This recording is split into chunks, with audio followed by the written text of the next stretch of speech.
আলামিন বলেন সময়ের কসম, নিশ্চয়ই দুনিয়ায় যত মানুষ আছে সব মানুষগুলো ক্ষতির মাঝে, ধ্বংসের পথে, জাহান্নামের পথে। ব্যবসায়িকরা ধ্বংসের মাঝে, দোকানদার ধ্বংসের মাঝে, কৃষক তুমিও ধ্বংস, নারী পুরুষ তোমরা ধ্বংসের মাঝে, যুবক বৃদ্ধ তোমরা ধ্বংসের পথে। আল্লাহ বলেন একমাত্র সফল কাম ওই ব্যক্তি যার মাঝে চারটা গুণ থাকবে। ইল্লাল্লাযীনা আমানু, এক নম্বর যাদের মাঝে ঈমান থাকবে। দুই নম্বর ওয়ামিলুস সালিহাত, যাদের মাঝে নেক আমল থাকবে। তিন নম্বর ওয়াতাওয়াসাউ বিল হক, একে অপরকে সত্যের উপদেশ দিবে। চার নম্বর ওয়াতাওয়াসাউ বিস সবর, একে অপরকে ধৈর্যের উপদেশ দিবে। আল্লাহ শুরুতেই কসম করেছেন ওয়াল আসর, সময়ের কসম। কয়েকটা ব্যাখ্যা, আসরের কয়েকটি তাফসীর আছে, সবগুলো বলবো না, সময় কম। তাফসীরের রুহুল মাআনিতে একটি ব্যাখ্যা এটাও লিখেছেন, আসর থেকে উদ্দেশ্য হলো সালাতুল আসর, আসরের নামাজ। তার মানে আল্লাহ বলেন ওয়াল আসর আইউকসিমু বিসলাতিল আসর, আমি আল্লাহ আসরের নামাজের কসম করে বলি সমস্ত মানুষগুলো ক্ষতির মাঝে, ধ্বংসের মাঝে। আল্লাহ তাআলা কেন আসরের নামাজের কসম করলেন? সব নামাজের গুরুত্ব আছে, তবে এই নামাজের বিশেষ গুরুত্ব দিয়ে আল্লাহ বলেছেন মানুষ সাধারণত অলসতা বশত কিংবা হাট বাজারের দোহাই দিয়ে আসরের নামাজ ছেড়ে দেয়, যেন এর প্রতি গুরুত্ব আরোপ করা হয়। এই জন্য বুখারী শরীফের হাদিসে এসেছে মান ফাতাতুহু সালাতুল আসর ফাকান্নামা বুতিনা আহলুহু ওয়া মালুহু, যার আসরের নামাজ ছুটে গেল তার যেন সমস্ত সন্তান সম্পদ তার কাছ থেকে চিনায় নেওয়া হলো। একজন মানুষ অনেক সম্পদের মালিক, সন্তানের মালিক, হঠাৎ যদি সে দেউলিয়া হয়ে যায়, হঠাৎ যদি তার সন্তান গুরু হারিয়ে যায় অথবা মৃত্যুবরণ করে, ওই লোকটা যেমন ক্ষতির মাঝে পড়ে যায়, বান্দা আসরের নামাজ ছেড়ে দেওয়ার কারণে তার চেয়েও বেশি ক্ষতির মাঝে পড়ে যায়। তাফসীরে রুহুল মাআনিতে একটি ঘটনা নকল করেছেন, এক মহিলা মদিনার অলিতে গলিতে দৌড়ায় আর চিৎকার করে কাঁদে, মানুষদেরকে ডেকে বলে দাল্লুনি আলা রাসূলিল্লাহ, আল্লাহর নবী কোথায়, নবীদের সন্ধান আমাকে দাও। সাহাবায়ে কেরাম দেখা দেয় ওই জায়গায় যাও, নবীজির সাক্ষাৎ পেয়ে যাবে। নবীজির দরবারে যাওয়ার পর চোখের পানি ছেড়ে দিয়ে কাঁদতেছেন আর বলতেছেন ইয়া রাসূলুল্লাহ, আমি বড় একজন অপরাধী আসামি হয়ে আপনার দরবারে হাজির, জানি না আমার এই গুনাহগুলোর আল্লাহ তাআলা মাফ করবেন কিনা, আমার তওবা কবুল করবেন কিনা জানি না। নবীজি ডাক দিয়ে বলেন মহিলা কি অপরাধ তুমি করেছো বলো। মহিলা ডাক দিয়ে বলে ইয়া রাসূলুল্লাহ ইয়া হাবিবাল্লাহ গাবা যাওজি ইন্নী ক্বাদ জানাইতু, আমার স্বামী অনুপস্থিত ছিল, একদিন স্বামীর অনুপস্থিতিতে আমি ব্যভিচারে লিপ্ত হয়েছি। ইয়া রাসূলুল্লাহ ইয়া হাবিবাল্লাহ, পেটে একটা সন্তান এসেছে, ওই যার সন্তানটা প্রসব করার পরে সিরকার মটকার ভিতরে, শরাবের মটকার ভিতরে ঢুকিয়ে মেরে ফেলেছি, আবার এই নাপাক সিরকা মানুষের কাছে বিক্রি করে দিয়েছি। ফাহাল্লি মিন তাওবা, পয়গম্বর আমার সামনে কি তাওবার কোনো দরজা খোলা আছে কিনা জানতে চাই। আল্লাহর নবী ডাক দিয়ে বলেন এত বড় তিনটা গুনাহ করলা, কারণ কি? তুমি এক নাম্বার কবিরা গুনাহ করেছো, জিনা করেছো, এটা কবিরা গুনাহ। বিবাহিত নারী পুরুষ যদি জিনা ব্যভিচারে লিপ্ত হয়, বিবাহিত নারী পুরুষ যদি জিনা ব্যভিচারে লিপ্ত হয়, শরীয়তের বিধান হচ্ছে, শরীয়তের বিধান পাথর মেরে তাদেরকে হত্যা করা। ইসলামী শাসন যেখানে আছে সেখানে দেখেন, খবর নেন, পাথর মেরে তাকে হত্যা করাও। আর যদি তাওবা না করে দেশে যদি কোরআনী শাসন না থাকে, যদি কেউ বেঁচেও যায়, আল্লাহর আদালতের জবাব দিতে হবে, কঠিন শাস্তির সম্মুখীন হতে হবে। অবিবাহিত নারী পুরুষ যদি জিনা ব্যভিচারে লিপ্ত হয়, মিআতু জালদা, 100 বেত্রাঘাত তাকে করতে হবে, 100 বেত তাকে দিতে হবে। এটা শরীয়তের ফয়সালা, সাধারণ নয়, বড় জটিল ফয়সালা। আল্লাহ পাক রব্বুল আলামিন বলেন, আল্লাহর নবী বলেন, 1 নাম্বার তুমি কবিরা গুনাহ করেছো, জিনা করেছো। 2 নাম্বার সন্তান, নিরপরাধ সন্তানটাকে মেরে ফেলেছো, অপরাধ করেছো তোমরা 2 জন। কিন্তু এই সন্তানের কি অপরাধ ছিল, তাকে কেন মারলা? কবিরা গুনাহ করেছো।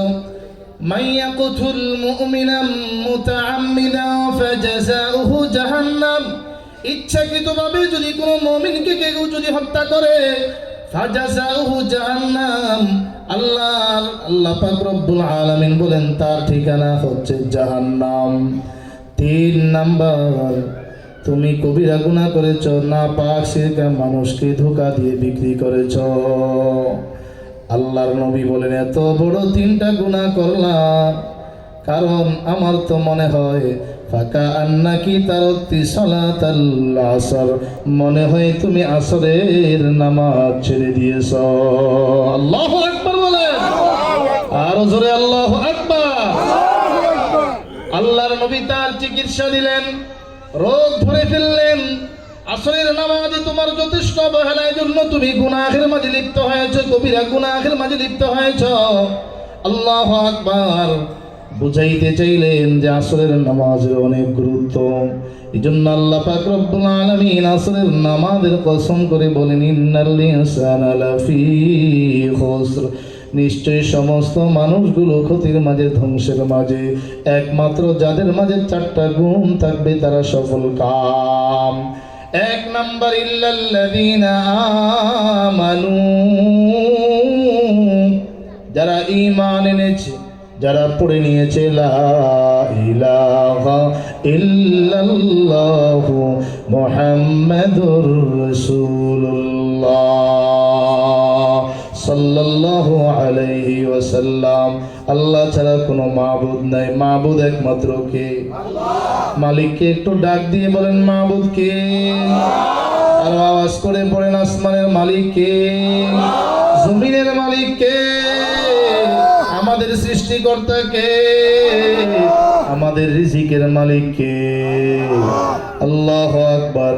এ কথা অন্তরে বিশ্বাস রাখতে হবে, বিশ্বাস থাকতে হবে। বিশ্বাস যদি থাকে, তাসদীক বিল জিনান, অন্তরের বিশ্বাস থাকলে বুঝতে হবে আপনার ভিতরে ঈমান আছে। বুকের ঈমানটা মুখে প্রকাশ করবে, পড়বে লা ইলাহা ইল্লাল্লাহ, জবানে স্বীকার করবি। 3 নাম্বার আমল বিল আরকান, কর্মে বুঝাইতে হবে আমার অন্তরে ঈমান আছে, আমি একজন মুসলমান, আমি আল্লাহকে বিশ্বাস করি, আমি আমার নবীকে মানি, শেষ নবী বলে বিশ্বাস করি, ঠিক কিনা? নবীজি শেষ নবী, বিশ্বাস হয়? এটা রাখতে হবে। আল্লাহু আকবার। আল্লাহর পরিচয়। কাফেররা প্রশ্ন করেছে, হে মুহাম্মদ, আনসিব লানা রাব্বাক, কোন রবের দিকে তুমি ডাকো, ওই রবের পরিচয় দাও।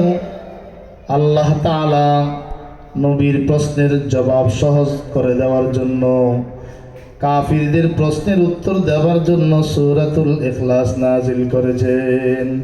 আল্লাহ বলেন, কুল হুয়াল্লাহু আহাদুনিল্লাহুস সামাদ, লাম ইয়ালিদ ওয়া লাম ইউলাদ ওয়া লাম ইয়াকুল লাহু কুফুয়ান আহাদ। পড়েন না আমার সাথে একবার, 10 পারা কোরআন শরীফ তেলাওয়াতের সওয়াব পাবেন। পড়ুন, কুল হুয়াল্লাহু আহাদ, আল্লাহুস সামাদ, লাম ইয়ালিদ ওয়া লাম ইউলাদ ওয়া লাম ইয়াকুল লাহু কুফুয়ান আহাদ।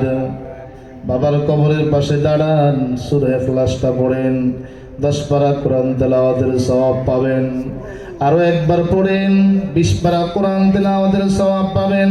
আরো একবার পড়েন, 3 বার পড়লে 1 খতম কোরআন শরীফের সওয়াব আপনার বাবার কবরে ইসালে সওয়াব চলে যাবে।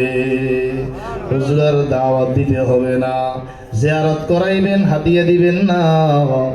বাড়িতে দাওয়াত দিলে ডাবল হাদিয়া দেন, কিন্তু কবর জিয়ারত করায়া টাকা দিবেন না, সওয়াব হবে না।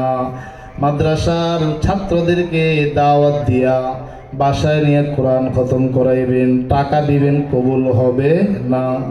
ইসালে সওয়াবের উদ্দেশ্যে কোরআন খতম করায় টাকা দিলে যে করাইবে তারও গুনাহ হবে, যারা পড়বে তাদেরও গুনাহ হবে যদি টাকা নেয়, যদি বিনিময় না হয়।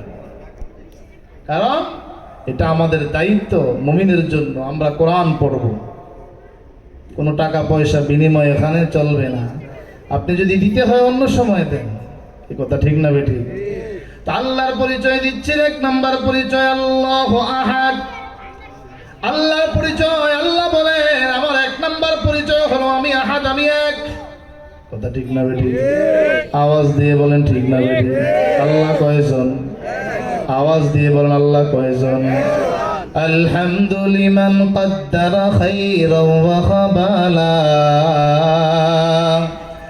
الحمد لمن قدر خيرا وخبالا والشكر لمن صور حسنا وجمالا والشكر لمن صور حسنا وجمالا فرد صمد عن صفة الخلق بريء رب نزلي خلق الخلق كمالا لا ضد ولا ند ولا حد لمولى الآن كما كان ولم يلق زوالا لا قبل ولا بعد ولا وقت زمانا لا مانع لا حاجب لله تعالى لا مانع لا حاجب لله تعالى আল্লাহর পরিচয় হলো আল্লাহ এক, আল্লাহু আহাদ, আল্লাহ এক, আল্লাহুস সামাদ।